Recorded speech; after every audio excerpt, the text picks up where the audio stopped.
सरकार को बड़ निष्पत्ति सबु घरु एसी हटाइबाकू सरकार देले कड़ा निर्देश। ब्रिटेन ने भीषण हिट वेव भितरे लोकों जनजीवन अस्तव्यस्त हो पड़िलाणी। किछि अंचल रे सबु घरु एसी हटाइबाकू एठिकार सरकार कड़ा निर्देश जारी करिछन्ते। गरम रु आश्वस्ति पई एसी हटाइबाकू शेष विकल्प भावे नैछन्ते ब्रिटेन सरकार। यूरोप वर्तमान प्रबल ग्रीष्म प्रवाह कबल रे। ब्रिटेन ने भी स्थिति संगीन।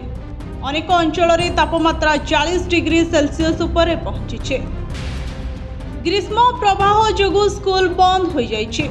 किछि अंचल रे ट्रेन सेवा बाधाप्राप्त होइछे एवं जीवन प्रति विपद थिबा दर्शाई पाणीपाग विभाग रेड अलर्ट जारी करिछे। एपरी परिस्थिति मध्यरे ब्रिटेन किछि अंचलर कर्तृपक्ष लोकमानंकु एयर कंडीशनर बा एसी व्यवहार सीमित करबाकू एवं किछि क्षेत्र रे सेगुडीकू हटाइबाकू मध्य निर्देश जारी होइछे।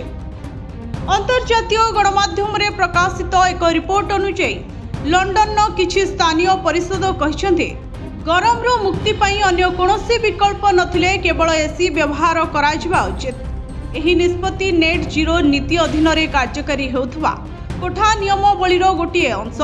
एही नीति रे प्रथमे प्राकृतिक पद्धति चेष्टा करिबा आवश्यक, जेपरिक झरका खोलिबा, वायु चलाचल सबु इत्यादि करबा सह फैन व्यवहार करबा।